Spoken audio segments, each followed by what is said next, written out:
So napansin niyo na ba tong loan app na ito na bagong-bago lang siya from the moment that I'm trying this loan app po, no? Wala pa siyang download, wala pa din po siyang reviews at bagong-bago lang talaga, which is itong si CashX Easy Online Loan App na under daw po siya kay GA Orobia Lending Corporation na very familiar po sa atin. Kasi naka-feature na po ako na ilang beses na under kay GA Orobia Lending Corporation. Pero kasi ito guys po, no, hindi po natin siya mahanap sa SEC website. Under sa list of recorded online lending platform. Ito lang din naman yung problema ko sa kanya, no? Pero siguro dahil bago, pero kahit bago, no, matagal na kasi ito eh. Bago lang yung loan app, pero yung loan partner niya, which is itong si GA Orobia, is matagal na siyang nag-exist eh. So I don't know, but ito na nga, may revelation tayo dito. Kasi nga po, ito kasi nakita ko lang sa aking IG. Nakalagay doon Kashay. So sabi ko, loan app ito at kilala ko si Kashay. So nung kan-click ko yan guys, yung link dyan or yung install now po, no? Nag-direct ako sa Google Play Store at nakalagay po si CashX. Sabi ko, bago ito. Ito ngayon dapat yung malaman kasi di ba may mga loan app ngayon na papalit-palit lang ng pangalan at least kahit papaano ma-detect natin kung sino sila or kung talagang bago ba talaga sila or bagong palit lang. Well, ano nga ba yung dapat nating asahan dito? So, bago ko magpatuloy, disclaimer lang po, I'm not a financial and loan expert and this video is not sponsored and gusto ko lang po siyang i-share sa inyo para mabigyan ko kayo ng tamang expectation before trying this new loan app. And by the way, if you are new to my channel, nagre-review po tayo ng different online loan apps or online loan services, legit man or hindi, new man or existing, sinisilip ko po yan at sinusubukan ko mismo. Nagbibigay po tayo dito ng legit tips, reviews, and recommendation and what online loan apps or loan services to avoid. Kaya kung gusto mo itong mga videos, you can consider subscribing at clicking the bell button para lahat ng videos ko is updated and notified kayo. Well, back to this CashX loan app na bagong-bago na mainit-init pa. Sabi niya dito sa ads niya dito sa Google Play Store, nagpapautang daw po siya up to 30,000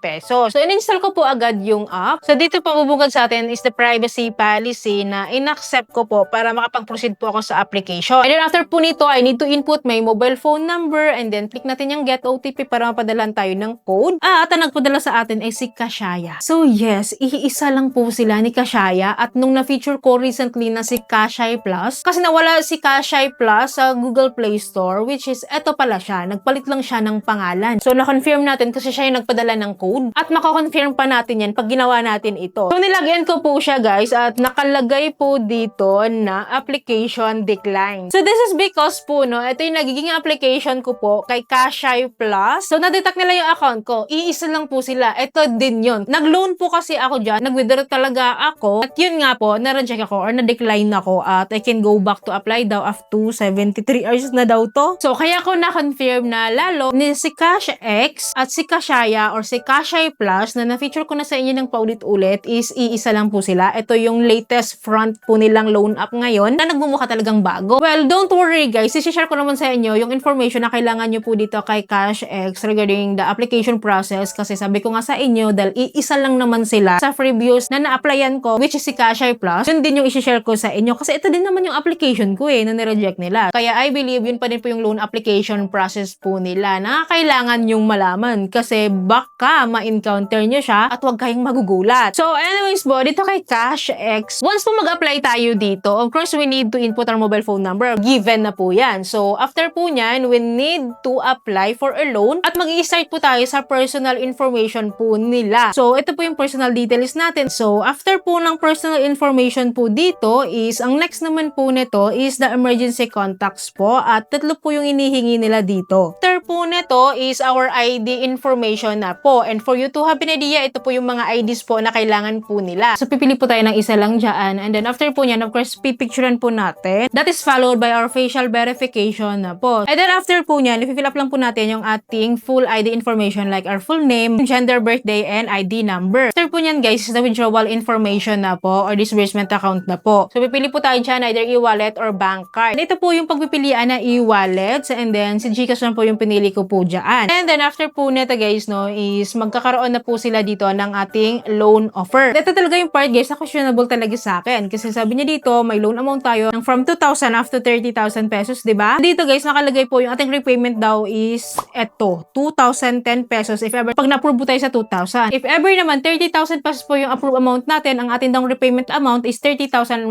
pesos. So dito ang baba, diba? And medyo okay yung kanyang loan details. Well, maganda, ang ganda ng offer pero talagang napakalabo, fishy pa siya kasi hindi siya masyadong transparent at magulo pa. Hindi natin alam kung buo siyang matatanggap, diba? Hindi rin natin alam kung 7 days to pay lang ba siya, yung repayment plan niya. And nung tinignan ko yung kanyang loan loan agreement, guys, anong gagawin natin dito? Blanco siya lahat. So, paano to? Loan agreement pa naman siya, pero blanco, diba? Anyways, no, kinlik ko pa rin yung submit kasi grabe yung curiosity natin dito. Kinlik ko yan and then nag-countdown na agad-agad siya na parang nagro-roleta siya dyan dahil pinipili niya yung ating approved loan amount. So, well, after po ng countdown na yan, under review na siya agad-agad. And then, nakita ko sa historical orders ko po noon na lumalabas pala po yung aking approved loan amount pala is 1,000 pesos. Grabe, auto disbursement po yung atake niya kasi hindi ko nga alam na 1,000 pesos pala yung na-approve ko kung hindi ko pa titingnan doon sa kanyang historical orders. Well, nung tinignan ko yung details niya, eto na nga yung kailangan natin malaman. Grabe, no? Napaka-fishy niya. Ito yung loan details niya na kailangan natin malaman. Ito yung pinaka-exciting part kasi yun nga, may loan amount daw ako na 1,000 and 7 days to pay lang siya. Malinaw na malinaw, no? Na 7 days lang. And then yung receiving amount ko daw po sa 1,600 na lang. Grabe yun. Grabe, ganun kalala. And then yung interest rate ko po kasi doon sa 1,000 is 400 pesos or 40%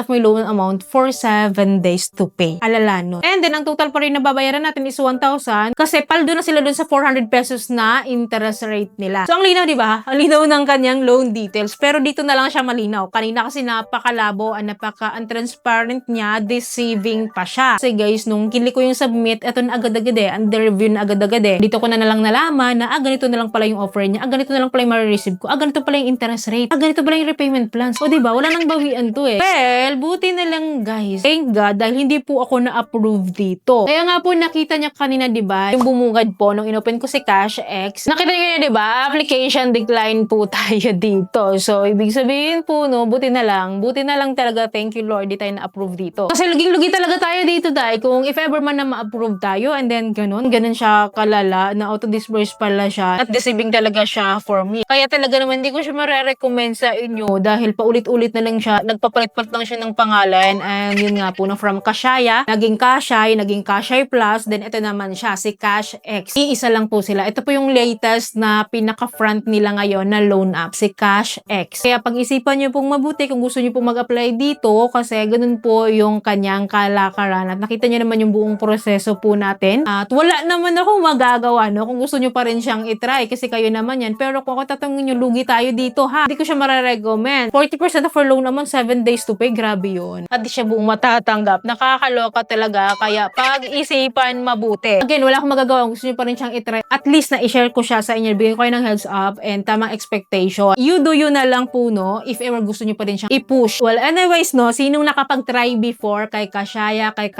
Kashay Plus, at itong kay CashX ngayon, please pakicheck naman dyan sa comment section kung ano yung experiences nyo para aware din po iba natin viewers. So don't worry guys, lagi naman ako mag-a-update sa inyo. So yun lamang po, ay po may natutunan kayo sa video, ay po nakatulong tong video sa inyo. So thank you po for watching this video. See you in my next video. Bye!